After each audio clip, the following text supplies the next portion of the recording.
Hello friends, स्वागत है आपका अपने चैनल स्कूल ऑफ इन्वेस्टिंग में।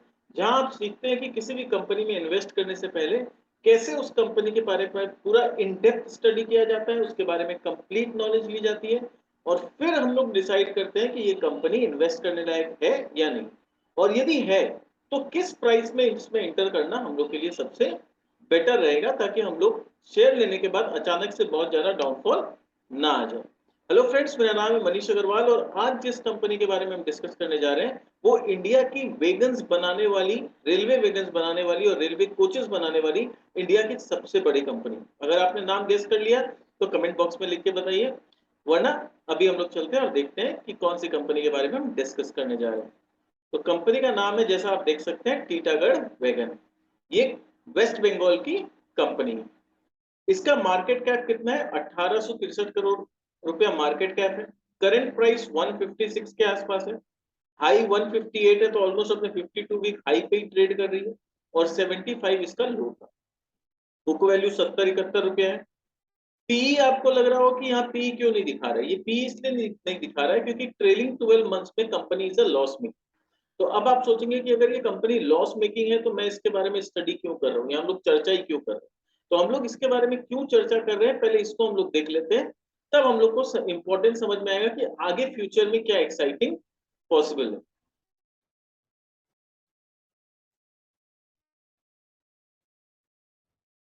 तो ये आप देख सकते हो कि गवर्नमेंट का कितना बड़ा पुश है इसमें, जिसके वजह से ये सेक्टर पूरा ओवरऑल काफी इंटरेस्टिंग होते जा रहा है। तो 1 trillion on developing and procuring assets, यानी सरकार 1 ट्रिलियन रुपीस खर्चा करेगी रेलवे के असेट्स को डेवलप करने और उनको प्रोक्योर करने में। तो इतना बड़ा बजट में अनाउंसमेंट आया है, इंफ्रास्ट्रक्चर पुश आया है, railways to spend 1 trillion on developing and procuring assets. As part of government infrastructure push, the Indian Railway is planning to spend rupees 1 trillion on developing and procuring assets. The national transporter intends to produce 90,000 wagons over next 3 fiscal years. तो India के जितने vegan manufacturer है उनको 90,000 vegans बनाने का order मिल सकता है next 3 सालों में। The estimated cost is around 31,000 crore, तो 31,000 करोड़ के आसपास का ऑर्डर मिल सकता है। तो आप सोच सकते हो कि 1800 करोड़ का मार्केट कैप वाली कंपनी है और ये इंडिया की सबसे बड़ी वेगन बनाने वाली कंपनी है। 31,000 करोड़ का, जिसका 1800 1900 करोड़ का टॉप लाइन होता है पूरे साल में, 31,000 करोड़ का ऑर्डर अगर इनके पास आता है तो ये कंपनी कंप्लीट गेम चेंजर। 31 पूरा तो नहीं आएगा, ठीक है ना? 31,000 गवर्नमेंट फ्लोट करेगी।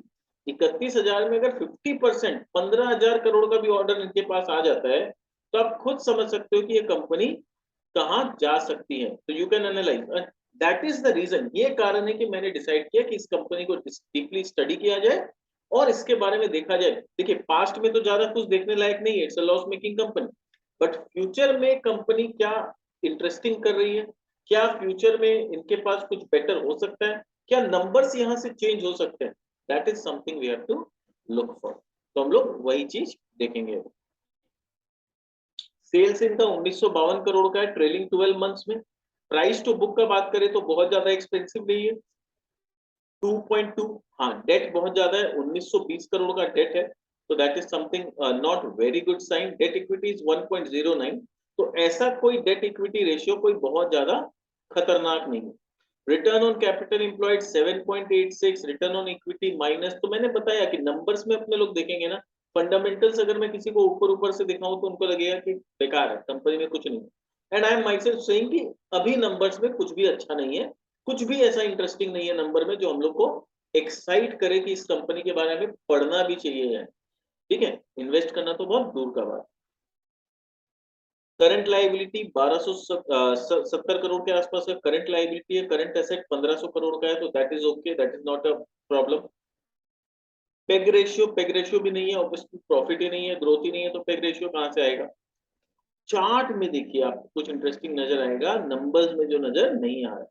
चार्ट में यहाँ पर ये गिर के 200 AMA पे सपोर्ट लिया और उसके बाद ये ऊपर गया 50 के आसपास आने के, और अब ये ऊपर ही जाया जा रहा है। तो यहाँ पर जहाँ कंपनी ऑलमोस्ट 100 रुपए के आसपास थी, ये कंपनी का शेयर अभी 156 के आसपास हो गया, तो ऑलमोस्ट 50% के आसपास का रिटर्न ऑलरेडी कंपनी दे चुकी है in a very short span of time. ऐसा भी नहीं है कि कोई बहुत ज्यादा टाइम हुआ हो, ठीक है ना। जुलाई से लेकर अगस्त, ऑलमोस्ट 1.5 महीना, 1 से 1.5 महीना में ऑलरेडी 50% का रिटर्न कंपनी दे चुकी है। तो डेफिनेटली कुछ तो ऐसा हो रहा है जो नंबर्स में भले ही हम लोग को नजर नहीं आ रहा है, बट चार्ट में ये हम लोग को शो हो रहा है कि there is some kind of turn around in the company. Company में कुछ तो अलग हो रहा है, कुछ तो टर्न अराउंड हो रहा है कि ये कंपनी का ग्राफ ऊपर ही ऊपर जाया जा रहा है। अभी देखेंगे तो प्रॉस कुछ भी नहीं है, यानी कुछ भी पॉजिटिव नजर नहीं आएगा, सब चीज नेगेटिव ही नजर आएगा। तो फिर चार्ट में ऐसा क्या एक्साइटिंग हो रहा है? इसलिए मैं बार बार बोलता हूँ, business analysis is more and more important then just a fundamental analysis. बहुत बार हम लोग को नंबर्स में वो चीज नजर नहीं आता है जो कि बिजनेस को डीपली स्टडी करने से शायद हम लोग फ्यूचर को समझ सके, फ्यूचर को प्रोजेक्ट कर सके। हम लोग बहुत बार नंबर्स को देखेंगे तो अच्छे अच्छे चीजों को ओवरलुक कर जाएंगे, बट आप चार्ट में खुद देख सकते हो कि कुछ तो ऐसा हो रहा है कि 50% का ऑलमोस्ट रिटर्न 1 से 1.5 महीना में आ चुका है। क्वार्टरली अर्निंग्स देखें तो मार्च में 480 करोड़ का था, अभी 528 करोड़ का रेवेन्यू आया, जो कि इनका हिस्टोरिकली सबसे ज्यादा है। तो हिस्टोरिकली सबसे ज्यादा रेवेन्यू कंपनी ने अर्न करना स्टार्ट कर दिया है। मार्जिन्स का बात करें, मार्जिन्स मार्च में तो एकदम डिप कर गया था, अभी मार्जिन्स थोड़ा सा दोबारा से इंप्रूव हुआ है, 5.4% का मार्जिन हुआ है। नॉर्मली इनका मार्जिन कितना होता है? 8%, 7% होता है, 6% भी होता है। अब यहाँ पर क्या हुआ, क्यों डिप कर गया और दोबारा से अभी बेटर क्यों हो रहा है, ये समझना होगा। क्योंकि ये लोग क्या बनाते हैं? ये लोग बनाते हैं रेलवे कोचेस, जिसमें जरूरत किसका पड़ता है? स्टील का, एल्यूमिनियम का, यानी कमोडिटीज का। और हम सब जानते हैं कि कमोडिटी प्राइस कितना ज्यादा बढ़ा हुआ है। तो वहां पर क्या हो जाता है, इनका जो कमोडिटी प्राइसेस बढ़ा हुआ है, तो इनको थोड़ा सा दिक्कत हो जाता है मार्जिन। बट अब क्या हो रहा है, धीरे धीरे कमोडिटी प्राइसेस फिर से सॉफ्टन हो रहे हैं। अगर हम जून से ट्रेंड देखें तो कमोडिटी का प्राइस, यानी स्टील हो गया, एल्यूमिनियम हो गया, ये सब चीज के प्राइसेस दोबारा से करेक्ट होके एक नॉर्मल लेवल पे जा रहे हैं। तो इनका मार्जिन जून क्वार्टर में दोबारा से बेटर होता हुआ दिखा है, और मुझे पूरी उम्मीद है कि सितंबर क्वार्टर में और बेटर दिखेगा। इंटरेस्ट इनका ज्यादा नहीं है, 23 करोड़ का क्वार्टरली इंटरेस्ट जाता है इनका। तो ऑल इन ऑल इनका बहुत क्वार्टर, मतलब जून में ये इनका प्रॉफिट हुआ है 1 करोड़ 20 लाख रुपए। अभी 1 करोड़ 20 लाख हम लोग को नहीं देखना चाहिए, बिकॉज टैक्स के काफी एडजस्टमेंट होते हैं। तो यहाँ पर आप देखोगे 101% टैक्स दिया हुआ है, तो इसीलिए हम लोग को कभी भी आफ्टर टैक्स नहीं देखना चाहिए। अगर कंपनी के बिजनेस को समझना है तो प्रॉफिट बिफोर टैक्स देखो।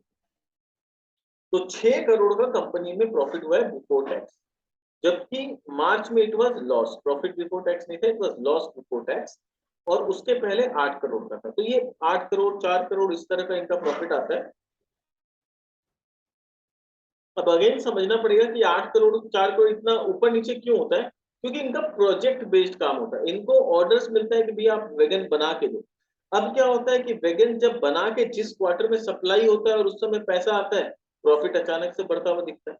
किसी क्वार्टर में हो रहा है कि भाई प्रोडक्शन ही चल रहा है, अभी तक कुछ सेल नहीं हुआ, तो उस या सेल हुआ भी है तो बहुत कम हुआ, तो उस क्वार्टर में थोड़ा सा धीमा दिखता है। तो ऐसे ही ये जो इंजीनियरिंग टाइप कंपनीज है, जो इस तरह का प्रोजेक्ट लेके बना के देती है ना, उसमें हमेशा हम लोग क्वार्टर ऑन क्वार्टर अगर देखेंगे और सोचेंगे हर क्वार्टर में रिजल्ट अच्छा है, तो ये बिजनेस मॉडल वैसा है ही नहीं। क्या होता है, हम लोग बिजनेस मॉडल को नहीं समझेंगे तो हम लोग गलत उम्मीद लगा के रखते हैं, अरे पिछला क्वार्टर में तो इतना था, इस क्वार्टर में ऐसे क्यों हो गया।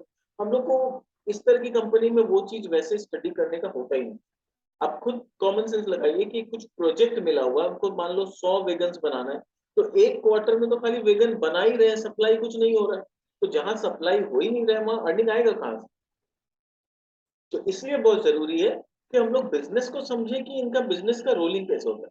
तो इस तरह की कंपनी को हम जब भी स्टडी करते हैं ना, तो क्वार्टर एंड क्वार्टर से ज्यादा इंपॉर्टेंट होता है ईयर ऑन ईयर ट्रेंड को पकड़ो, कि पूरे साल में अल्टीमेटली कंपनी क्या कर रही है। तब हम लोग को एक्चुअली समझ में आएगा कि बिजनेस में ट्रेंड कैसा चल रहा है, या बिजनेस किस तरफ जा रहा है, ऊपर या नीचे। क्वार्टर ऑन क्वार्टर से इस तरह की इंजीनियरिंग या कंपनी नहीं समझ में आएगी। ये कोई एफएमसीजी प्रोडक्ट नहीं है कि हर क्वार्टर में आपका प्रोडक्ट बिकते जाएगा बिकते जाएगा। तो ऑर्डर मिला, ऑर्डर को एग्जीक्यूट करना है, एक इंजीनियरिंग टाइप की कंपनी। तो यहाँ पर आप देखिए इंटरेस्टिंग चीज क्या हुआ। प्री कोविड में 1560 करोड़ का इनका टॉप लाइन, मार्च में सॉरी 2020 में 1700 हुआ, फिर 21 में क्योंकि लॉकडाउन और ये सब हो गया था तो बहुत 3-4 महीना तो काम धाम बंद ही पड़ा रहा, तो 1500 करोड़ का। अभी दोबारा से ये एकदम से 1930 करोड़ का हो गया। तो यानी एकदम लाइफ टाइम हाई पे चला गया इनका रेवेन्यू 1930 करोड़, यानी टॉप लाइन बहुत इंप्रूव हो रहा है। मार्जिन का बात करें तो कहा 1-2-5% का मार्जिन, 5-3-6% का मार्जिन था, FY22 में एकदम 7% चला गया। यहाँ पर आप आर्ग्यू कर सकते हो कि जून में तो गिर गया, बट अगेन जून में कितना इनका कौन सा प्रोडक्ट कितना कंप्लीशन स्टेज में था उस पर भी डिपेंड करता है, क्योंकि बहुत बार होता है कि उस स्टेज में रॉ मटेरियल बहुत ज्यादा इस्तेमाल हो गया, कॉस्ट बहुत ज्यादा हो गया, और उसके अगेंस्ट में जो सप्लाई हुआ वो उतना अकॉर्डिंगली नहीं हुआ। तो हम लोग को क्लियरिटी, क्वार्टर वाइज क्लियरिटी पाना बहुत मुश्किल है इस तरह की कंपनी। ठीक है, तो ईयर का ट्रेंड देखेंगे तब एक्चुअली समझ में आएगा। ठीक है, तो ईयर का ट्रेंड इस तरह की कंपनी में देखना बहुत जरूरी होता है, और ईयर ऑन ईयर हम लोग को देखने में आ रहा है कि थिंग्स आर गेटिंग बेटर। और जो न्यूज आया है सरकार की तरफ से 31,000 करोड़ का ऑर्डर सरकार फ्लोट करेगी, तो इंडिया में अगर इंडिया की सबसे बड़ी कंपनी ये है तो they will definitely have a bigger pie. मैं नहीं बोलता कि पूरा 31,000 करोड़ का ऑर्डर इनको मिल जाएगा, but definitely I am expecting कि एक बड़ा अच्छा खासा पोर्शन इनको मिलेगा। तो पूरे साल में हम लोग देखें तो अगेन हम लोग देखेंगे कि यहाँ पर इनका इंटरेस्ट आउटगो इतना ज्यादा था कि कंपनी प्रॉफिट ज्यादा कमा नहीं पाई। डेप्रिसिएशन में 33 करोड़ लग गया, तो profit before tax was 29 crore. तो अगेन ऐसा नहीं है बहुत ज्यादा कम हुआ है, प्रॉफिट वाज ओके, 29 करोड़ का प्रॉफिट किए। वो तो टैक्स 102% दिख रहा है, इसलिए पैट कुछ नहीं दिख रहा है, ईपीएस कुछ नहीं दिख रहा है। आपको यहां से एनालाइज करना है कि बिजनेस कंपनी क्या करे, आपको यहां से एनालाइज करना है कि ऑपरेटिंग प्रॉफिट कंपनी क्या बना रही। तो ऑपरेटिंग प्रॉफिट जो 40 करोड़, 30 करोड़, 9 करोड़, 27 करोड़ हुआ करता था, वो आज 133 करोड़ पहुंच गया। ये चीज अपने को नोट करना, operating profit is getting better. हाँ, नीचे में क्या हो रहा है, टैक्स वैक्स का एडजस्टमेंट की वजह से थोड़ा सा इंटरेस्ट कॉस्ट इनका हाई है, और फिर बाद में डेप्रिसिएशन थोड़ा हो गया, इस वजह से प्रॉफिट बिफोर टैक्स या पैट एकदम नहीं दिखता। बट जज करना है तो इनको ऑपरेटिंग प्रॉफिट से जज करना होगा कि बिजनेस में एक्चुअली क्या हो रहा है। बाकी चीज ठीक है, ऊपर नीचे है थोड़ा सा, but business is getting better और not, margin are getting better, top line is getting better, and future looks good because of the government commitment. पिछले ट्रेलिंग मंथ में टॉप लाइन 8% से बढ़ा है, 5 साल में 2%। तो पिछला मैंने जैसा बताया हिस्ट्री में देखने लायक कुछ नहीं। इस कंपनी का अपने हिस्ट्री उठा के देखेंगे तो अपने बोलेंगे इसमें टाइम वेस्ट करके कोई मतलब नहीं। इस कंपनी का अगर कुछ देखना है तो आने वाला जो प्रोस्पेक्ट है, आने वाला जो पॉसिबिलिटी है, वो देखना है। बैलेंस शीट में देखिए तो 920 करोड़ का डेट है, तो डेट इज क्वाइट हाई। इतना ज्यादा डेट अच्छी बात नहीं होती है किसी भी कंपनी के लिए। इसके वजह से क्या होता है, इंटरेस्ट कॉस्ट काफी बढ़ जाता है। तो आप देख सकते हो बोरिंग्स थोड़ा हाई है। फिर अदर एसेट्स को हम लोग देखते हैं। फिक्स्ड एसेट इनके पास 1000 करोड़ का फिक्स्ड एसेट है इनके पास। कैश फ्लो में इन्होंने कैश फ्लो ऑपरेशन 55 करोड़ किया है, बट अगेन इन्वेस्टिंग एक्टिविटी में इनका अच्छा खासा खर्चा हो गया है। 102 करोड़ रुपए का फिक्स्ड एसेट परचेज किया है। इसका मतलब कहीं ना कहीं कंपनी केपेक्स कर रही है, कंपनी एक्सपेंशन मोड में भी है। तो ये नंबर्स से हम लोग को ये समझ में आ रहा है।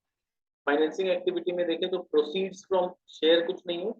बोरोइंग से 116 करोड़ रुपया लिया था, 103 करोड़ रुपया चुका दिया। इंटरेस्ट 63 करोड़ इन्होंने पे भी किया। तो कहीं ना कहीं नेट एंड नेट 13-14 करोड़ रुपए इनका एक्स्ट्रा बोरोइंग आया। रेशियो देखें, कैश कन्वर्शन साइकिल देखें तो ये लुक्स क्वाइट बैड, क्योंकि इसके पहले 75 दिन, 60 दिन, 47 दिन था, 144 दिन हो गया। तो प्री कोविड में भी ऐसा ही कुछ था, बट अगेन थोड़ा सा ये कम हो तो ज्यादा बेटर है। Return on capital employed 8%, nothing very exciting, ऐसा कुछ नहीं है। शेयर होल्डिंग पैटर्न देखें तो प्रमोटर के पास 47% है, फॉरेन इंस्टीट्यूशंस के पास 4.63% है।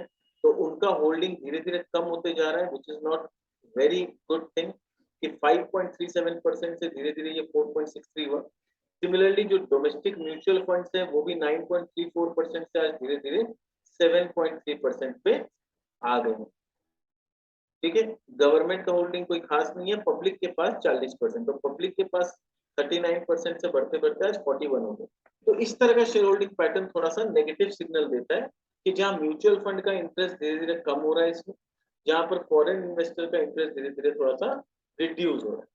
तो मे बी कि उनका ये भी कारण होता है कि उनको ये सब जो कंपनी होती है इसमें इतना जल्दी टर्न अराउंड होता नहीं है कि आपको 1 महीना या 2 महीना या 3 महीना में कोई बहुत बड़ा रिटर्न मिल जाए। एंड ऑलरेडी ये कंपनी 50% का रिटर्न देके बैठी है। 100-102 रुपया से ऑलरेडी आज 150-55 के रेट पे कंपनी है शायद, है ना, जैसा हम देख सकते हैं कि already it is around trading around 156, तो ऑलरेडी अच्छा खासा यहाँ पर रिटर्न कंपनी दे चुकी है। तो इस वजह से क्या है कि क्या ये राइट टाइम है इंटर करने का इस स्टॉक में, that is a question mark. तो वो अभी हम लोग जब बिजनेस मॉडल समझेंगे तब एक्चुअली डिसाइड कर पाएंगे कि क्या राइट टाइम है, क्या राइट प्राइस है, तब जाके हम लोग को कुछ समझ में। तो this was about the fundamental. अब हम लोग समझते हैं कि बिजनेस पैटर्न क्या है। तो कंपनी टीटागढ़ वैगन। बट इससे पहले कि हम लोग बिजनेस को समझे, 2 मिनट अगेन आपका लेना चाहूंगा और बताना चाहूंगा कि अगर आप नए आए हैं हमारे चैनल में तो आप हमारे चैनल को सब्सक्राइब कर सकते हैं। आप सब्सक्राइब करें, अपने दोस्तों को शेयर करें, ताकि इस तरह का नॉलेजेबल कंटेंट आपको रेगुलर बेसिस पे मिलता रहे। हम आगे भी और भी अच्छी अच्छी इंटरेस्टिंग कंपनीज के ऊपर इसी तरह से पूरा डीप डाइव एनालिसिस करेंगे और पूरा जानकारी आपको बिजनेस के बारे में और कंपनी के फंडामेंटल्स के बारे में देंगे। हाँ, हमारा वीडियो थोड़ा सा लंबा होता है, बट द ऑब्जेक्टिव इज कि आपको कंप्लीट इन्फॉर्मेशन मिले। ऐसा नहीं हो कि आप इनकम्प्लीट इन्फॉर्मेशन लेके किसी भी कंपनी में पैसा लगा दे और वहां पर आपके हार्ड एंड मनी का नुकसान हो, क्योंकि हम रिटेल इन्वेस्टर्स बहुत मेहनत करके अपना पैसा कमाते हैं और बहुत कड़ी मेहनत का सेविंग, छोटा छोटा सेविंग्स अपने शेयर में इन्वेस्ट करते हैं। तो वहां पर अगर इनकम्प्लीट इन्फॉर्मेशन की वजह से हमें नुकसान हो जाए तो ऐसा मैं कभी नहीं चाहूंगा। भले ही वीडियो थोड़े लंबे हो, व्यूज थोड़ा कम आए, चलेगा, बट मैं चाहता हूं कि आपको किसी भी तरह का मिसगाइडेंस नहीं हो, आपको मैं मिसगाइड नहीं करूं, आपको किसी भी तरह का कोई कंफ्यूजन में नहीं रखूं। आप जब पूरा 30-40 मिनट का ये वीडियो देखने के बाद आपका एक कंपनी के बारे में नॉलेज पूरा क्लियर हो जाए कि ये कंपनी अच्छी है या नहीं, पैसा लगाना है या नहीं लगाना। क्या होता है, हम लोग कंफ्यूजन में, जब हम लोग का नॉलेज अधूरा होता है ना, तो हम कंफ्यूजन में होते हैं कि हमें पता ही नहीं होता है कि ये लेना है या नहीं लेना। और जब तक माइंड में ये कंफ्यूजन में होगा ना, हम लोग स्टॉक मार्केट से पैसा कभी नहीं करते। या तो हमें एकदम क्लियर होना चाहिए कि बेकार कंपनी है, इसमें कोई फ्यूचर नहीं है, इसको इसके बारे में सोचना ही नहीं। तो आपने 30-40 मिनट का ये वीडियो देखा और आपको क्लियर हो गया कि ये कंपनी का बिजनेस मॉडल ही खराब है, इसके बारे में माथा लगाना नहीं, तो फ्यूचर में आपको इस कंपनी के बारे में माथा लगाना ही नहीं। तो आपने एक कंपनी को एकदम अपने लिस्ट से फाड़ के फेंक दिया, तो एटलीस्ट यू आर क्लियर कि नेक्स्ट टाइम मेरे को इसमें माथा नहीं लगाना। तो ये क्लियरिटी होना एज एन इन्वेस्टर बहुत जरूरी है। खाली ये पता होना कि कौन सा शेयर में पैसा लगाना है, इससे ज्यादा जरूरी होता है ये पता होना कि कौन से शेयर में पैसा नहीं लगाना, ताकि हम लोग का पैसा चोट नहीं हो। कैपिटल बचाना is more important then profit करना, ठीक है ना। तो इसलिए मेरा ऑब्जेक्टिव यही होता है कि मैं आपको पूरा इन्फॉर्मेशन दूं ताकि आपका क्लियरिटी आ जाए अपने एंड में कि ये इसमें पैसा लगाना है या नहीं लगाना। That's it. अब चलिए डिटेल में समझते हैं कंपनी के बारे में। कंपनी इंटरेस्टिंग है तो मजा आएगा इसके बारे में पढ़ने में। Titagarh stretches is global reach and presence through factories in India and Italy. तो इनका ग्लोबल रीच है, ऐसा नहीं है कि खाली इंडिया में ही अपने फ्रेग्रेंस को सप्लाई करते हैं, अपने प्रोडक्ट्स को। ये इंडिया और इंडिया के बाहर भी एक्सपोर्ट करते हैं और इनका एक प्लांट इटली में भी है जो यूरोप में प्रोडक्ट सप्लाई करने में इनको मदद करता है। तो we cater to passenger rolling stock. अब यहाँ पर कुछ ऐसे ऐसे टेक्निकल टर्म्स होंगे ना जिसके बारे में हम लोग कॉमन डे लैंग्वेज में यूज नहीं करते, तो एज अ रिटेल इन्वेस्टर हम लोग को ये सब वर्ड्स नहीं समझना। This is called language of investing या लैंग्वेज ऑफ इंडस्ट्री। तो इंडस्ट्री क्योंकि हम लोग अगर रेलवेज को बिलोंग नहीं करते, we don't work in railways और we have no connection with railways, तो हम लोग को ये टेक्निकल टर्म्स समझने में थोड़ा सा दिक्कत होता है। और इसीलिए क्या होता है, जब आप कंपनी को स्टडी करोगे ये सब टेक्निकल टर्म्स में आप फंस जाएंगे, आपको कंपनी का नॉलेज नहीं होगा।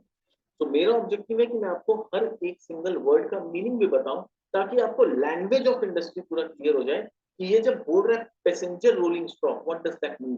तो वो सब हम लोग डिटेल में समझेंगे, including trains and metros as well.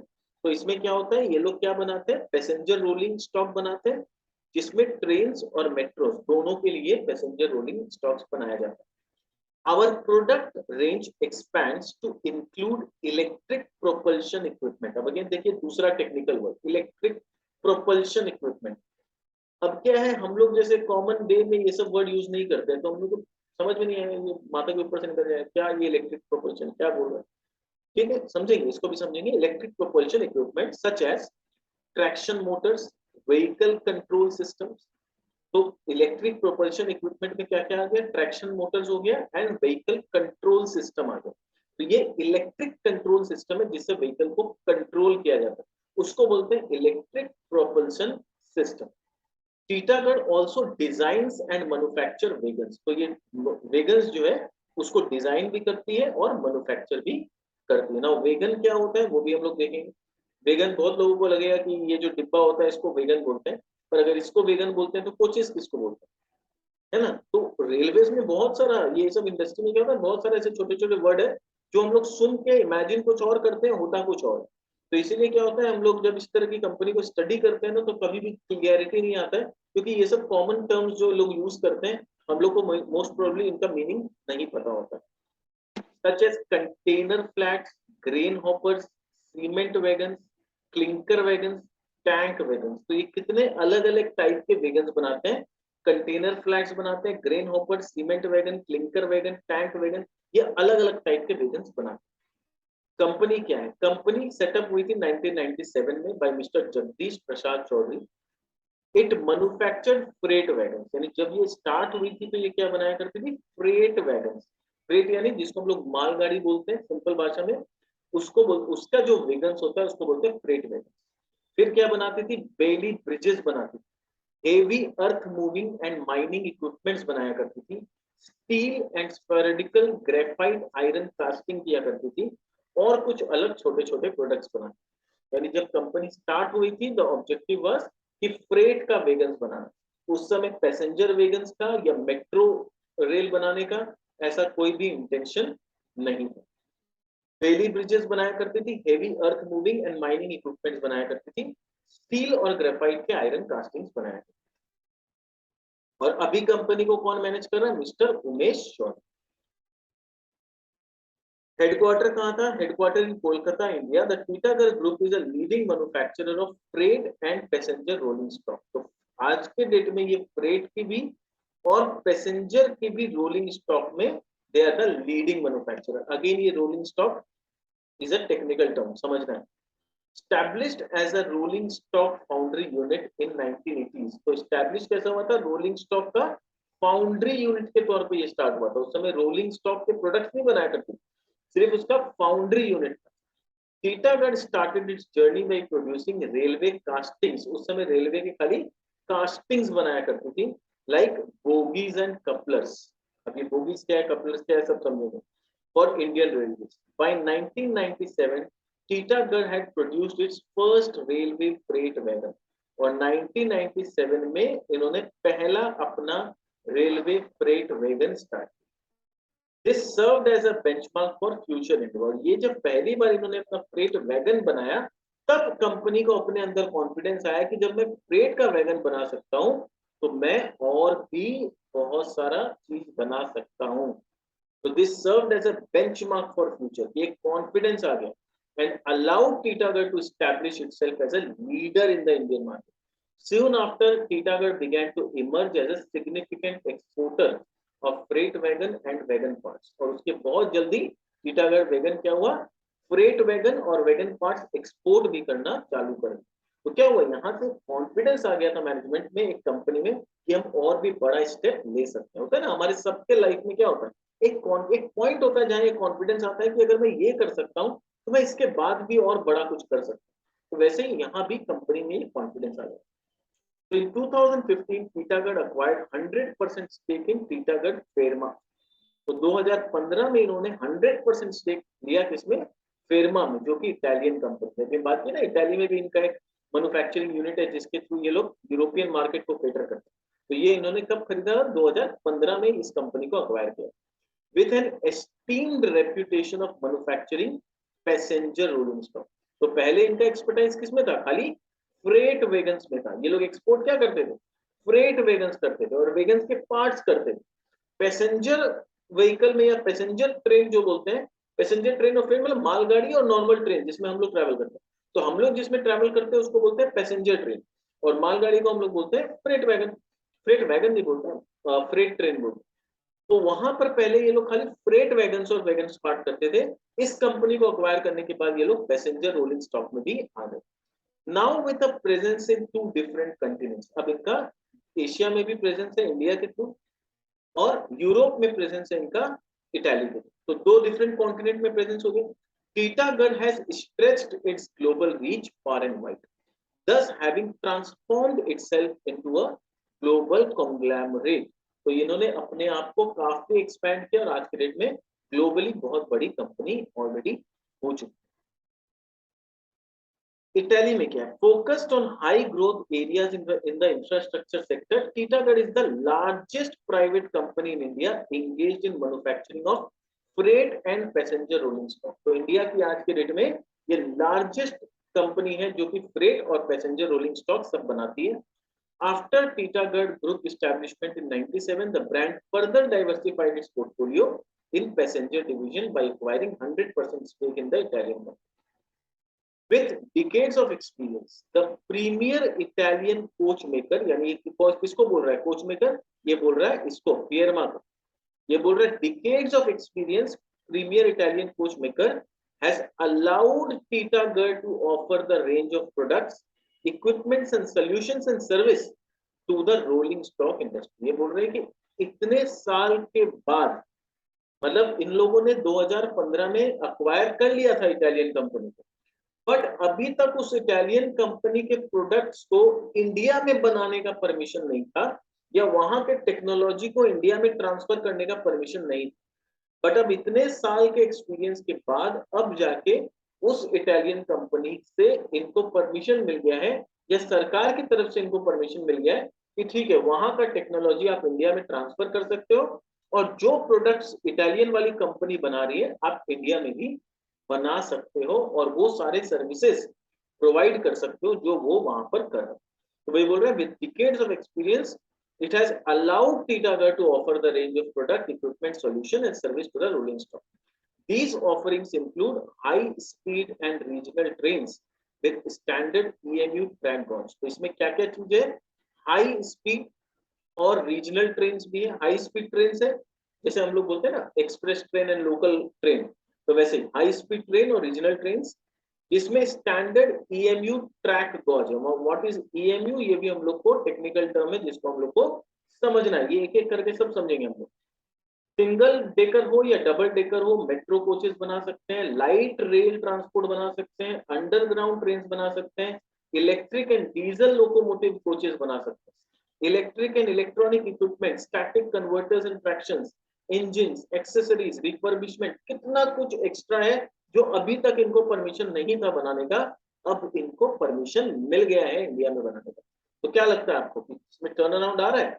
आपको कोई चीज का बनाने का परमिशन नहीं था, तो बहुत बड़ा मार्केट ऐसा था जिसको आप केटर नहीं कर पा रहे थे, अब आपको वो लाइसेंस, वो टेक्नोलॉजी मिल गया है, तो अब आप मेट्रोस के प्रोजेक्ट्स ले सकते हैं, आप ईएमयू के प्रोजेक्ट्स ले सकते हैं, आप अंडरग्राउंड ट्रेन के प्रोजेक्ट ले सकते हैं, लाइट रेल ट्रांसपोर्ट के ऑर्डर ले सकते हैं, आप कितना नया नया ऑर्डर सब ले सकते हैं जो पहले आपके पास लेने का परमिशन नहीं।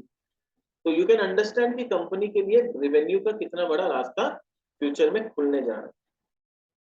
तो आप देख सकते हैं एक एक चीज की बोगीज किसको बोलते हैं, ये जो हम लोग को दिख रहा है ये जो पूरा ये सेटअप है इसको बोगीज बोलते हैं। कपलर्स किसको बोलते हैं? कपलर्स हो गया ये वाला जो जहां पर जॉइंट होता है, दो बोगीज के बीच में जो जॉइंट होता है, जो दो कोचेस के बीच में जॉइंट होता है। फिर ये ड्राफ्ट गियर आप देख सकते हो, ड्राफ्ट गियर जो कंपनी बनाती है। लोकोमोटिव यानी बेसिकली कॉमन भाषा में जो इंजन बोलते हैं दैट इज लोकोमोटिव। ये रेलवे फ्रेट वैगन यानी मालगाड़ी का डिब्बा जिसको फ्रेट वैगन बोलते हैं। फिर मल्टीपल यूनिट्स जो ये लोग बनाते हैं, मल्टीपल यूनिट यानी पूरा एक ऐसा ट्रेन जिसमें बहुत सारी कोचेज हो, है ना, बहुत सारा डिब्बा होता है, उसको बोलते हैं मल्टीपल यूनिट्स। तो ये सारा चीज कंपनी बनाती है। Now what is freight rolling stock? हम लोग बहुत बार ये टर्म सुन लिए, freight rolling stock. Now what is that, इसको समझते हैं। Rolling stock term is used mainly in railway transportation industry, which refers to any vehicle that can move on railroad। यानी railway का पटरी में मूव करने वाला कोई भी ऐसा व्हीकल, उसको हम फ्रेट रोलिंग स्टॉक बोलते हैं। यानी रोलिंग स्टॉक बोलते हैं, फ्रेट नहीं। मालगाड़ी हुआ तो फ्रेट, वरना पैसेंजर। तो फ्रेट रोलिंग स्टॉक हो सकता है या पैसेंजर रोलिंग स्टॉक हो सकता है।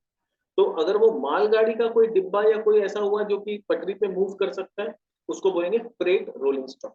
और अगर वो पैसेंजर गाड़ी का कुछ है तो उसको बोलेंगे passenger rolling stock. So it includes powered vehicles like engines, locomotives and unpowered vehicles like vegans. यानी अगर हम ट्रेन को देखें तो पावर्ड व्हीकल क्या होता है, खाली सामने का जो इंजन होता है उसी को बोलते हैं। पर जो अनपावर्ड व्हीकल्स होता है वो क्या होता है, जितना भी पीछे का जो डिब्बा है वो सारे अनपावर्ड व्हीकल्स होते हैं। तो ये बोल रहा है कि जब हम रोलिंग स्टॉक का बात करते हैं, रोलिंग मतलब क्या, जिसका चक्का रोल हो रहा है। तो चक्का तो इंजन वाले का भी रोल होता है, पीछे का डिब्बे का भी रोल होता है, तो दे आर रोलिंग स्टॉक। मालगाड़ी हुआ तो फ्रेट रोलिंग स्टॉक, पैसेंजर गाड़ी हुआ तो पैसेंजर रोलिंग स्टॉक। ठीक है। अब वो अगर इंजन हुआ तो दे आर पावर्ड, इंजन नहीं हुआ तो दे आर अनपावर्ड। तो आई थिंक आपको एकदम क्लियरिटी आ रहा है कि किसको क्या बोलते हैं टेक्निकल भाषा में। What are the different types of rolling stock used? अब क्या क्या अलग अलग रोलिंग स्टॉक होता है। तो हम लोग इंजिन्स बोलते हैं, लोकोमोटिव्स जो कि स्टीम का होता है, डीजल का होता है, इलेक्ट्रिक इंजिन भी हो सकता है, फ्रेट कार्स और वेगन्स जिसको हम लोग बोलते हैं, कोचेस हो गया, कैरियर्स हो गया, पैसेंजर कार हो गया, मल्टीपल यूनिट्स हो गया। मल्टीपल यूनिट कैसे काम करता है, तो मल्टीपल यूनिट कैसे काम करता है, डीजल इलेक्ट्रिक मल्टीपल यूनिट।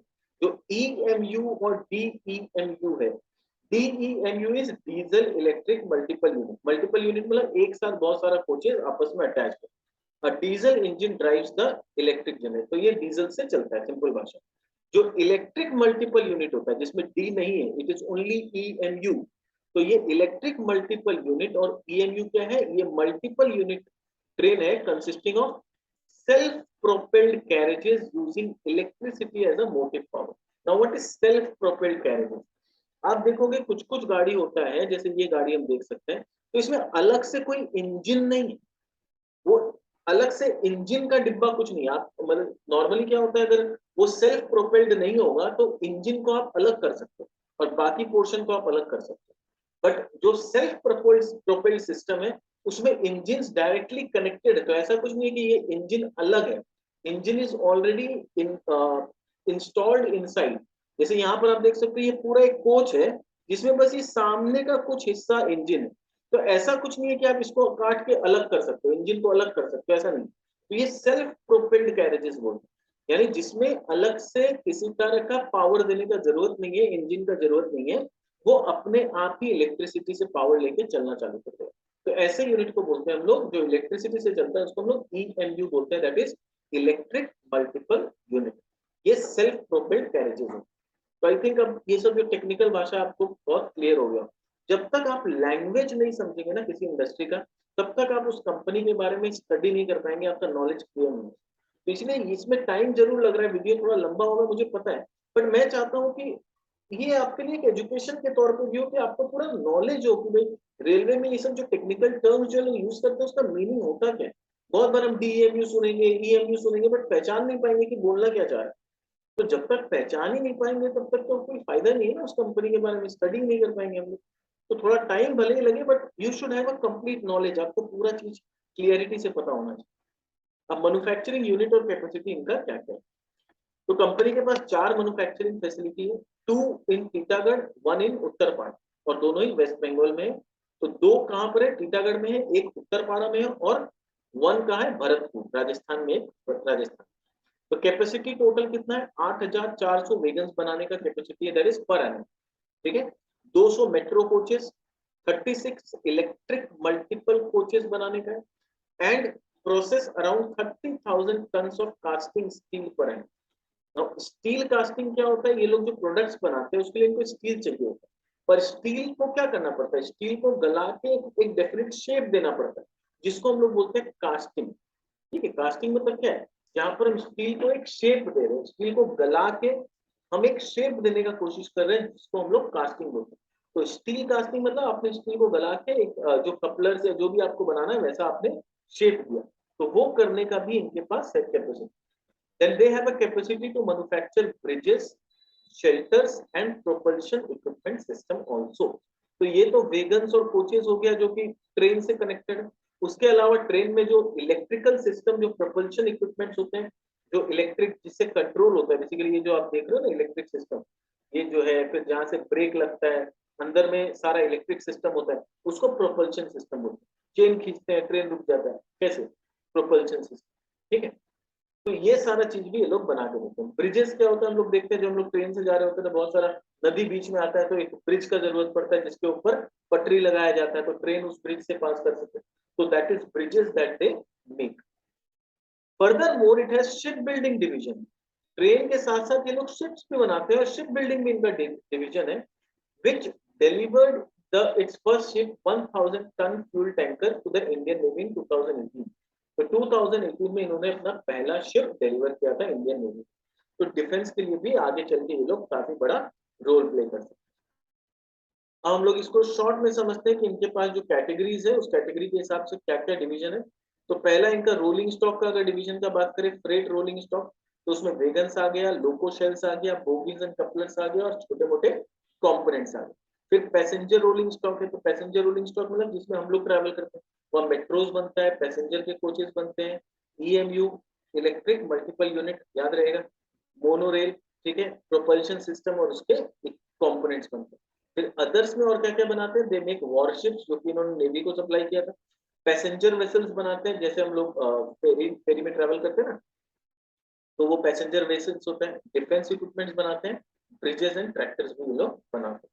तो ये सारा काम ये लोग करते हैं, विच इज इंटरेस्टिंग। तो काफी डाइवर्सिफाइड मॉडल की तरफ जा रहा है, बट मैं बता दूं इन सब से ये सब क्या है, अभी खाली बोलने का है, इससे कोई खास रेवेन्यू अभी जनरेट नहीं। तो अभी मेन जो रेवेन्यू जनरेट होता है ये दो सेक्शन से होता है।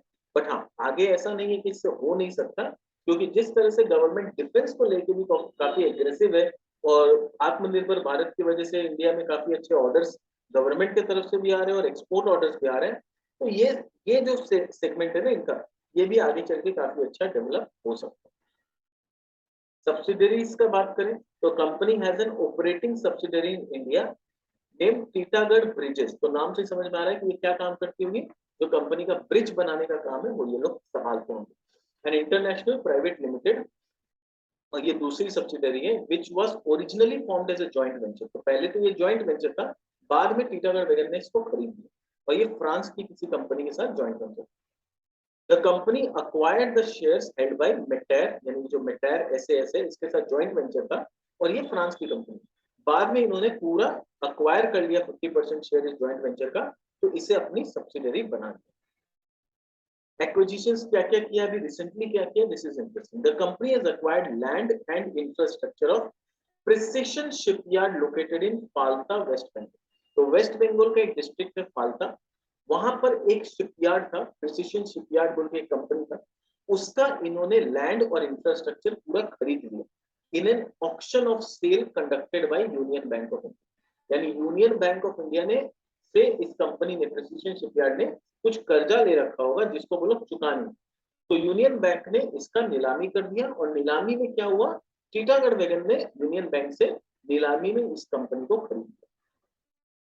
क्यों खरीद लिया, क्या एडवांटेज मिलेगा, with this acquisition the company will be able to functionally merge the two facilities at Titagarh and Falta in order to cater to much wider range of specialised ship building activity.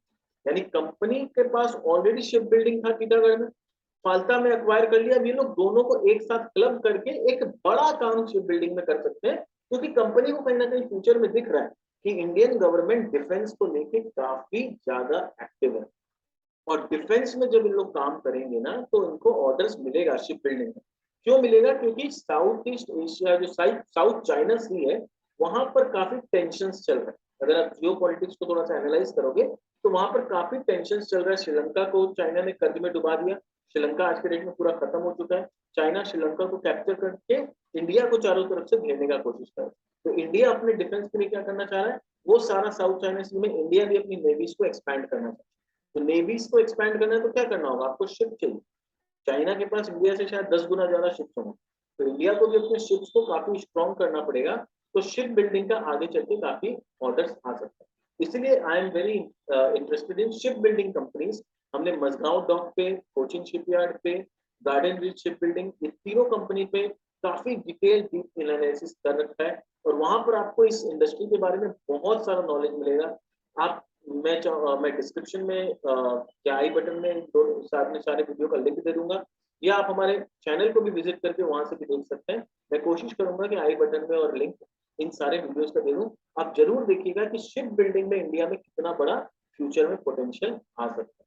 तो that is something to watch out for. It currently has an order book of 18 ships valued at 400 crore। तो अभी भी इनके पास already order है, और ये order कहाँ से मिला है? GRSE यानी गार्डन रिच शिप बिल्डिंग। तो ये गार्डन रिच जिस कंपनी का बात कर रहा था उनके साथ मिलकर ये लोग कुछ फास्ट पेट्रोल वेसल्स बनाएंगे। आगे चल के कंपनी का क्या प्लान्स? तो company is aiming to participate more metro orders. अभी तक कंपनी ने मेट्रो के ऑर्डर्स में पार्टिसिपेट नहीं किया था। क्यों? क्योंकि मेट्रो कौन बनाता था? इसकी इटैली वाली कंपनी। इटैली वाली कंपनी से अभी तक इनको परमिशन नहीं था कि आप ये सब प्रोजेक्ट को हैंडल कर सकते। अब जाके इनको परमिशन मिला है, टेक्नोलॉजी ट्रांसफर हुआ है। तो अब कंपनी बोल रही है अब जाके जब ये सब पैसेंजर रेल्स का, मेट्रो रेल्स का हमें टेक्नोलॉजी ट्रांसफर हुआ है, अब हम अपने बिजनेस को और डाइवर्सिफाई करेंगे और सिर्फ इंडियन रेलवे के ऊपर डिपेंडेंट नहीं रहेंगे। तो they will participate more into metro orders in FY 22-23 and वो डाइवर्सिफाइड कस्टमर प्रोफाइल, ताकि जो बिजनेस में अप डाउन दिखता है वो उतना ज्यादा नहीं हो। क्योंकि इंडिया में अभी बहुत सारी सिटीज है जहां मेट्रोज नहीं है, तो मेट्रोज का आना भी बहुत जरूरी है अगर इंडिया को अपना लॉजिस्टिक्स इंप्रूव करना है, अपने ट्रांसपोर्ट सिस्टम को इंप्रूव करना है। तो आगे चल के हम देखेंगे मेट्रोज में भी काफी बड़े बड़े ऑर्डर्स आएंगे, which is dominated by Indian railways at present. Q1 FY 23 में क्या क्या डेवलपमेंट हुआ है कंपनी में? The company has received the single largest ever order of 24,177 wagons। इतना बड़ा ऑर्डर आज तक कंपनी को नहीं मिला। अभी हम लोगों ने न्यूज में क्या पढ़ा था? 90,000 वैगन्स का गवर्नमेंट का टारगेट है, उसमें अभी तक तो सिर्फ 24,000 का ही ऑर्डर इनको मिला है। और ये ऑर्डर कितना है? 7,800 करोड़ का ऑर्डर है। ठीक है, और ये इनको 3 साल में डिलीवर करना है। तो 3 साल में अगर 7,800 करोड़, या राउंड फिगर में बात करें 8,000 का प्रोजेक्ट है, 8,000 करोड़ का, जो इनको 3 साल से थोड़ा सा ज्यादा, मैं राउंड फिगर में बात कर रहा हूँ, 36 मंथ होता है 3 साल, या 39 मंथ। तो एक बार राउंड फिगर में बात करते हैं कि 40 महीना, सपोज घुमा फिरा 40 महीना, तो पर मंथ कितना का रेवेन्यू जनरेट कर सकता है? 50 करोड़ पर मंथ। तो 50 करोड़ पर मंथ का मतलब है 12 महीना में 600 करोड़। 600 करोड़ का एडिशनल रेवेन्यू सिर्फ इस ऑर्डर से आ सकता है। अभी इनका टॉप लाइन कितना है? अभी इनका टॉप लाइन करीब करीब 2,000 करोड़ में कितना, हम लोग 1,900 करोड़ कुछ देखे। तो सिर्फ इस ऑर्डर से एक्स्ट्रा 600 करोड़ का टॉप लाइन साल का आ सकता है। This is the highest ever order received by the company and is also the highest among all the players in the industry. पूरे इंडस्ट्री में किसी प्लेयर को इतना बड़ा ऑर्डर सरकार ने नहीं दिया। और अगर हम मैनेजमेंट का सुने ना कौन कौन, तो मैनेजमेंट बोल रहा है कि हम लोग को इतना ही ऑर्डर इसलिए मिला क्योंकि हम लोग का कैपेसिटी ही इतना ही है बनाने का। हम लोग का साल का 8,400 वेगन बनाने का ही कैपेसिटी है। तो 3 साल में हम लोग कितना बना के दे सकते हैं? यही 24,000 वेगन बना के दे सकते हैं। वरना अगर हमारा कैपेसिटी ज्यादा होता तो सरकार से इससे भी बड़ा ऑर्डर हम लोग को मिलता, बट क्योंकि हम लोग का इतना ही कैपेसिटी है इसलिए इतना ही ऑर्डर मिला। तो ये तो खाली वेगन्स का है, इसके बाद प्रोपल्शन सिस्टम लगेगा, और भी छोटे मोटे कंपोनेंट्स लगेंगे, कपलर्स लगेगा, कितना कुछ लगेगा। तो ये जो वेगन बना के देंगे उसके पीछे और भी बहुत सारे प्रोडक्ट्स लगेंगे। उसका छोटा मोटा ऑर्डर्स आते रहेगा जो न्यूज में कभी हाईलाइट नहीं होगा, वो मीडिया में कभी नहीं आएगा, पर वो भी ऑर्डर्स इनको मिलेंगे और वहां से भी रिवेन्यू ग्रो करेगा। तो आप समझ सकते हो कि कितना बड़ा ग्रोथ का पोटेंशियल आगे में दिख रहा है।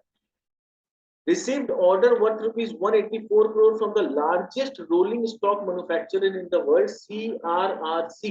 ये जो लार्जेस्ट मैन्युफैक्चरर है वर्ल्ड का, उससे 184 करोड़ का ऑर्डर मिला है for manufacturing 204 coaches for Bangalore metro rail corporation. Already ये लोग पूना का मेट्रो के ऊपर कुछ काम ऑलरेडी इन्होंने चालू किया है टेक्नोलॉजी ट्रांसफर होने का। अब इनको बेंगलोर मेट्रो रेल कॉर्पोरेशन से भी 204 कोचेस मेट्रो के बनाने का ऑर्डर मिला है, जो 184 करोड़ का ऑर्डर है। तो आप देख सकते हो किस तरह से चारों तरफ से इनको ऑर्डर आ रहा है। मेट्रो का भी ऑर्डर आ गया, गवर्नमेंट का वेगन्स का भी ऑर्डर आ गया, तो चारों तरफ से अब ऑर्डर्स का भरमार आ रहा है इनके पास। बिजनेस को किस तरह से लोग ट्रांसफॉर्म कर रहे हैं कि they have a freight rolling stock का अच्छा खासा इनके पास स्टेब्लिशमेंट है। आज के डेट में खाली फ्रेट रोलिंग स्टॉक का इनके पास 8,400 करोड़ का ऑर्डर है। लार्जेस्ट इंस्टॉल्ड कैपेसिटी 8,400 वैगन्स पर एनम का इनके पास है। Well position to capitalise on growing opportunities. फिर रोलिंग स्टॉक्स का बात करें तो इनके पास 1200 करोड़ का रोलिंग स्टॉक का ऑर्डर है 2022 जून के एंड में। तो 8,400 इसका है, 1200 करोड़ का ऑर्डर इसी का है। सीआरसीसी कॉन्ट्रैक्ट 184 करोड़ का है for 204 coaches. Execution of Pune metro project is on schedule. तो पुणे मेट्रो पे ऑलरेडी ये लोग काम कर रहे हैं। प्रोडक्शन कहाँ हो रहा है? उत्तरपाड़ा में फुल स्विंग में काम चल रहा है इसका। Bidding has been completed for Surat metro and DMRC. ये डीएमआरसी अगर if I am not wrong ये दिल्ली का मेट्रो का है। तो पुणे में काम कर रहे हैं। बेंगलोर के मेट्रो से ऑर्डर 184 करोड़ का मिल चुका है। सूरत मेट्रो में इन लोगों ने बिडिंग किया है। दिल्ली मेट्रो में इन लोगों ने बिडिंग किया है। तो आप सोच सकते हो कि पाइपलाइन में कितना एक्साइटिंग ऑर्डर्स आ सकते हैं। शिपिंग और ब्रिजेस में इनके पास 365 करोड़ का ऑर्डर है comprising of ship building activity. Ship building में और जो ब्रिजेस और ये सब बनाते हैं उसमें भी 365 करोड़ का इनके पास ऑर्डर है। तो ऑर्डर बुक ओवरऑल देखिए, order book as on today तो खाली स्टैंड अलोन देखें तो 10,000 करोड़ का ऑर्डर है एज ऑन जून, जिसमें 8,500 करोड़ का यानी 84% ऑफ द ऑर्डर तो सिर्फ फ्रेट रोलिंग स्टॉक से। पैसेंजर रोलिंग स्टॉक से 1200 करोड़ का ऑर्डर है। ये ऑर्डर साइज अभी छोटा है क्योंकि ये सब जो टेक्नोलॉजी ट्रांसफर अभी रिसेंटली हुआ है, इतना दिन तक तो इनको परमिशन ही नहीं था ऑर्डर लेने का, क्योंकि इटैली वाली कंपनी इनको टेक्नोलॉजी ट्रांसफर कर नहीं कर रही थी या सरकार की तरफ से कोई रेस्ट्रिक्शन था। अब जाके ट्रांसफर हुआ है। तो ये जो पैसेंजर रोलिंग स्टॉक है इससे भी ऑर्डर दिन पे दिन बढ़ेगा। शिप बिल्डिंग और ब्रिजेस इनका बहुत छोटा बिजनेस है, वहां से 300 में। कंसोलिडेटेड देखें तो इंडिया में हम लोग देख रहे हैं 10,000 करोड़ का ऑर्डर है। 4,000 करोड़ का ऑर्डर करीब करीब वो जो इटली की कंपनी है वहां पर। तो टोटल ऑर्डर बुक 14,000 करोड़ का है। 1900 2000 करोड़ का टॉप लाइन करने वाली कंपनी के पास 14,000 करोड़ का ऑर्डर बुक है। यू कैन इमेजिन कि नेक्स्ट 5 से 6 साल का रेवेन्यू विजिबिलिटी इज क्लियर। कोई दिक्कत नहीं है नेक्स्ट 5 6 साल। तो रेवेन्यू विजिबिलिटी एकदम से क्लियर है। ऑर्डर बुक का बात करें तो ये आप पॉज करके पढ़ सकते हैं, वैसे तो मैंने ऑलरेडी आपको समझा दिया है, आप चाहें तो पॉज करके इसको दोबारा पढ़ सकते हैं। टोटल कंसोलिडेटेड में भी कहां कहां से 14,000 करोड़ का ऑर्डर बुक है। इंडिया से 10,000 और इटली से 4,000 करोड़। फाइनेंशियल परफॉर्मेंस देखें तो इनका टॉप लाइन कितना ग्रो किया ऑलरेडी हम लोगों ने पहले ही देख रखा है फाइनेंशियल पोजीशन। आप चाहें तो दोबारा इसको एनालाइज कर सकते हैं वीडियो को पॉज कर। रेवेन्यू कहां से कितना आ रहा है? फ्रेट रोलिंग स्टॉक से रेवेन्यू 2.3% बढ़ा है। ठीक है, Q1 का अगर परफॉर्मेंस देखें तो, और Q4 से कंपेयर करें तो थोड़ा सा डाउन हुआ है। ईयर ऑन ईयर देखना, मैंने हमेशा कहा कि इस तरह के बिजनेस को क्वार्टर ऑन क्वार्टर जज नहीं करते हैं, ईयर ऑन ईयर बेसिस पे जज करते हैं। तो वहां पर इनका टॉप लाइन 26% बढ़ा है, प्रॉफिट बिफोर टैक्स 27% बढ़ा है। पैसेंजर रोलिंग स्टॉक में टॉप लाइन 21.6% बढ़ा है। हाँ, प्रॉफिट थोड़ा सा डाउन हुआ। शिप बिल्डिंग में 270% टॉप लाइन बढ़ा है। Obviously base was very small, but again यहाँ पर क्या हुआ है कि इनका जो पीबीटी था वो लॉस से प्रॉफिट में आया। तो ये माइनस नहीं देखते हैं, ये लॉस से प्रॉफिट में आई है company, which is a good sign. तो शिप बिल्डिंग में भी धीरे धीरे ऑर्डर्स बढ़ रहे हैं, थिंग्स आर इंप्रूविंग। Q1 का परफॉर्मेंस आप देख सकते हो, टॉप लाइन बढ़ा है। ठीक है, एक साल में 4.3% के आसपास बढ़ा है। इबिटा सालाना आधार पर क्वार्टर वाइज क्वार्टर सालाना आधार पर गिरा है, बट ओवरऑल FY21 और FY22 देखेंगे तो इस साल का परफॉर्मेंस बेटर है। बस Q1 में things have gone down. EBITDA 38 crore है, डिक्लाइन हुआ है 27% से, जो कि अच्छी बात तो नहीं है। ठीक है, बट ये क्यों हुआ है? बोल रहे हैं कि due to increase in raw material prices specially steel. तो स्टील का प्राइस आसमान छू गया था, तो थोड़ा सा इफेक्ट आना ही। फिर भी इन्होंने 7.2% का EBITDA मार्जिन किया है। तो प्रॉफिट बिफोर टैक्स जो आया है रिपोर्टेड यहाँ पर डाउन हुआ है। प्रॉफिट बिफोर टैक्स 25 करोड़ से 6 करोड़ आया। स्पॉट एनालिसिस स्ट्रेंथ देखें तो मार्केट पोजीशन इनका एस्टैब्लिश्ड है, काफी अच्छा ऑर्डर बुक है कंपनी के पास। आप डिटेल चाहे तो पढ़ सकते हैं वीडियो पॉज करके। और डाइवर्सिफाइड रेवेन्यू पोटेंशियल है, क्योंकि ये किसी एक प्रोडक्ट में नहीं है। ये कपलर्स बनाते हैं, ये वेगन्स बनाते हैं, ये डीएमयू बनाते हैं, ये ईएमयू बनाते हैं, ये इलेक्ट्रिक प्रोपल्शन सिस्टम बनाते हैं, ये मेट्रो कोचेस बनाते हैं, ये पैसेंजर कोचेस बनाते हैं। कितना ज्यादा डाइवर्सिफाइड इनका बिजनेस है। फिर ब्रिजेस बनाते हैं, फिर शिप्स बनाते हैं, है ना, नेवी के लिए बनाते हैं। तो कितना ज्यादा डाइवर्सिफिकेशन है, तो ये इनके लिए कंपनी के लिए काफी स्ट्रेंथ है। वीकनेस क्या है, वर्किंग कैपिटल इनको ज्यादा चाहिए। कोई भी इंजीनियरिंग कंपनी होती है, इनको टाइम लैग इज ह्यूज। एक एक प्रोजेक्ट में साल 2 साल 3 साल लगता है, तो आपको अपने घर से पैसा लगाना पड़ता है। उस वजह से डेट थोड़ा सा ज्यादा हो जाता है बुक्स में, क्योंकि एडवांस में आपको पैसा नहीं मिलता है सरकार से, तो वहां पर डेट आपका हाई हो जाता है, वर्किंग कैपिटल रिक्वायरमेंट हाई हो जाता है। डिपेंडेंस जो है इंडियन रेलवे पे बहुत ज्यादा है, क्योंकि अभी भी 85% करीब बिजनेस वहीं से आ रहा है। आगे कंपनी बोल रही है कि हम एक्सपैंड करेंगे, हम चीजों को डाइवर्सिफाई करेंगे, टेक्नोलॉजी ट्रांसफर कंपनी ने की है, बट अभी फिलहाल देखें तो ये लोग इंडियन रेलवेज पे काफी ज्यादा निर्भर है। बट अगेन जब इंडियन रेलवेज का हम बात करें, तो जिस तरह का बजट में अनाउंसमेंट हुआ कि 90,000 कोचेस के आसपास का सरकार लेगी, तो 31,000 करोड़ के आसपास का ऑर्डर सरकार की तरफ से आएगा। तो नेक्स्ट 2-3 साल तो कोई टेंशन नहीं है, रेवेन्यू विजिबिलिटी की। रिस्क कहां पर है, रॉ मटेरियल के प्राइसेस में रिस्क है, बट इन मैनेजमेंट का बोलना है कि all their orders which governments are covered by price variation clause. तो प्राइस वेरिएशन क्लॉज से कवर्ड होता है। हाँ, प्राइवेट ऑर्डर्स में अभी तक इन लोगों ने, जैसे मेट्रो और ये सब है, उसमें प्राइस वेरिएशन क्लॉज शायद नहीं डाला होगा, जिसके वजह से यहाँ पर इनका मार्जिन का डिप हो गया। सरकार के पास जो होता है, तो वहां पर क्या होता है कि ज्यादातर इनका प्राइस वेरिएशन क्लॉज होता है, ऐसा मैनेजमेंट हमने इंटरव्यू में। अभी हम लोग देखें तो जैसा मैं बता रहा था कि जो प्राइसेस है, जो स्टील प्राइसेस है, जिसकी वजह से मार्जिन डिप किया है, तो पिछले 2-3 महीना में देखें तो स्टील प्राइसेस गिरा है। एल्यूमिनियम के प्राइसेस भी 2-3 महीना में काफी गिर चुके हैं। तो ये जो सेकंड क्वार्टर में इनका मार्जिन आएगा, क्वार्टर वन में ऑलरेडी इंप्रूव हुआ, 3% से 5.5% हुआ। आई एम एक्सपेक्टिंग कि सेकंड क्वार्टर में margin will become even better, क्योंकि ये प्राइसेस आप देख सकते हो कि मेटल का प्राइसेस कैसे कैसे गिर रहे हैं। मैनेजमेंट का आगे एक्सपेंशन को लेके क्या प्लान? तो we plan to double our recruitment in the next 5 years. Right now it is 250 coaches, but we plan to produce 450 coaches per year. तो अभी ये लोग सिर्फ 250 कोचेस बनाते हैं साल में। इनका टारगेट है कि नेक्स्ट साल तक, मतलब we plan to produce 450 coaches per year, और इसको बढ़ा के लोग 450 तक ले जाएंगे। टीटागढ़ प्लांट में इनका कैपेसिटी कितना है, 4,800 है। ओवरऑल चारों प्लांट मिला के अगर देखें पूरा ऑल ओवर इंडिया कंसोलिडेटेड, तो 8,400 बनाने का कैपेसिटी है इनका वेगन्स। इनको जो ऑर्डर मिला है मई में 6,000 वेगन्स तक पहुंचाने का इनका टारगेट है। We had received order on May 29 and in June we reached 6,000 wagon in Titagarh unit. तो टीटागढ़ में 4,800 से बढ़ के ये लोग 6,000 वेगन्स तक ऑलरेडी पहुंच चुके, which means a combined capacity of 9,600। तो जून के एंड में आते आते मैनेजमेंट ने अपने इंटरव्यू में कहा कि they have already reached from 8,400 to 9,600। तो एज ऑन टुडे इनका कैपेसिटी कितना है, 9,600 वेगन्स बनाने का है। और नेक्स्ट 6 मंथ में ये लोग कहां तक पहुंचने का टारगेट है, 12,000 वेगन्स तक कैपेसिटी को बोल रहे हैं हम लोग बढ़ा लेंगे नेक्स्ट 6 मंथ। तो देख सकते हैं कि कितना ज्यादा कंपनी एग्रेसिवली काम कर रही है और अपने कैपेसिटी को बढ़ा रही है। क्योंकि जैसा मैंने बताया, इन लोगों ने बोला इंटरव्यू में कि हम लोग को इतना ही ऑर्डर मिला क्योंकि हमारा इतना ही कैपेसिटी था। सरकार हमें और भी ज्यादा ऑर्डर देना चाहती थी, सरकार की तरफ से प्रेशर आ रहा है, ये हम लोग को 90,000 कोचेस बनाना है, तुम अपनी कैपेसिटी को बढ़ाओ तब हम आपको ऑर्डर देंगे। तो अब इन्होंने अपने कैपेसिटी को बढ़ाया है, तो आप कभी भी सुन सकते हो कि इनको एक और बड़ा ऑर्डर सरकार की तरफ से मिल गया। It is possible. Important point जो इंटरव्यू से मिला कि लार्जेस्ट एवर ऑर्डर इनको मिला है। Expect such kind of order flow for next 5 to 7 years from government. Government gives order as per the capacity and company provided the company is the lowest bidder. तो government उतना ही order देती है जितना आपके पास कैपेसिटी है। We have price variation clause with government, so we are not much affected by raw material prices. Government के orders में they are not affected, but बाकी में you never know.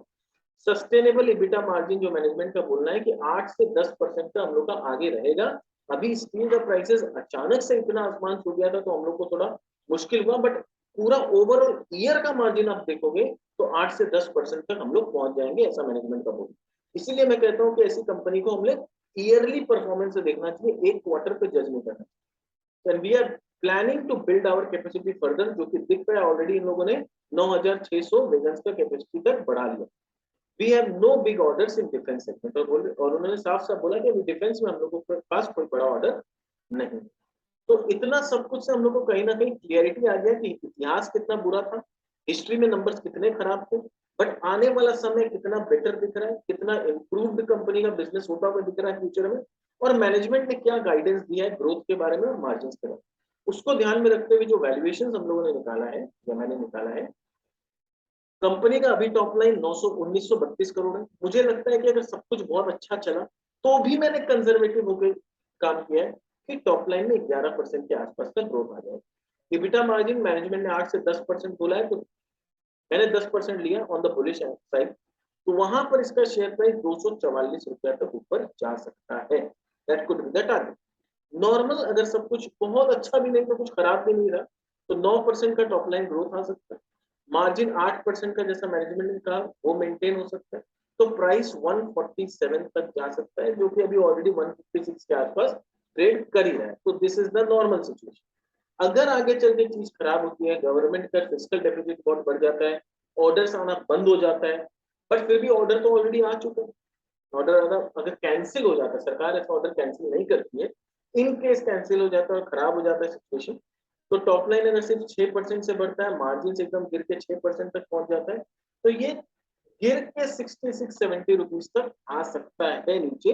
50% correction possible, but ऐसा तब होगा जब situation एकदम dark हो जाए। बट अभी जो इंडिया का इकोनॉमिक कंडीशन है जितना स्ट्रांग है, और जिस तरह से गवर्नमेंट अपने लॉजिस्टिक्स को इम्प्रूव करने के लिए डेडिकेटेड फ्रेट कॉरिडोर का जो गवर्नमेंट का प्लान है उसके तहत आगे और भी ऑर्डर्स आएंगे, तो आई डोंट थिंक कि हम लोग अभी रिसेशन फेज में जाने वाले हैं, एटलीस्ट इस सेक्टर को लेके मैं बोल सकता हूँ। तो कहीं ना कहीं हम लोग को ये दो पोजीशन देखना है, और चीज जो है वो थोड़ा सा बुलिश लग रहा है, आगे चल के बेटर लग रहा है। तो 156 तो ऑलरेडी है, हाई में 1240 तक दिख रहा है, तो इसके बीच में कहीं ना कहीं वैल्यूएशन निकल के आना चाहिए, जो मुझे लगता है। ठीक है, so this was all about the company. उम्मीद करता हूँ कि आपको बहुत कुछ जानने मिला होगा कि रेलवे इंडस्ट्री में टेक्निकल टर्म्स क्या होता है, किसको क्या बोलते हैं, कंपनी कैसे फंक्शन करती है, सरकार कैसे ऑर्डर देता है, मिलता है, और कंपनी का टर्न अराउंड जब होता है तो वो टर्न अराउंड को कहाँ और कैसे पकड़ता है। पास्ट में नंबर्स तो खराब दिखेगा, ऊपर ऊपर एनालिसिस करेंगे खराब दिखेगा, पर आप जब बिजनेस को डीपली समझते हैं ना, आप बिजनेस को पूरा एनालाइज करते हैं ना, तब आपको ट्रू नॉलेज मिलता है, जो आपको एक्चुअली कंपनी के टर्न अराउंड को पकड़ने में मदद करता है। तो उम्मीद करता हूँ आपको इस वीडियो से कुछ सीखने मिला होगा, कुछ जानने मिला होगा, और आपको लगता है कि ऐसे वीडियोस आपके लिए फ्रूटफुल है तो आप कमेंट में लिख के बताइए। और किस कंपनी पे आप इस तरह का डीप एनालिसिस देखना चाहेंगे वो भी कमेंट में लिख के बताइए। हमारे वीडियो को लाइक जरूर कर दीजिए, क्योंकि इतना मेहनत करने के बाद एक लाइक हम लोग का मोटिवेशन काफी बढ़ा देता है, क्योंकि आप भी जानते हो कितना मेहनत लगता है इस तरह के वीडियोस बनाने में। तो एक लाइक से क्या होता है, हम लोग का मोटिवेशन बना रहता है। और अगर आप नए आए हैं तो सब्सक्राइब करिए, अपने दोस्तों के साथ शेयर करिए, ताकि उनको भी आप नॉलेजेबल कंटेंट शेयर करें, तो आपका भी गुडविल बढ़ता है, हमारा चैनल भी प्रमोट होता है, हमें और मोटिवेशन मिलता है कि हम और भी रिस्पॉन्सिबिलिटी के साथ और भी डीप एनालिसिस करें, और भी ऐसे अच्छे अच्छे कंपनीज के बारे में आपको बताते हैं। This was all from my side. मिलते हैं हमारे नेक्स्ट वीडियो में किसी नई कंपनी के साथ। Thank you.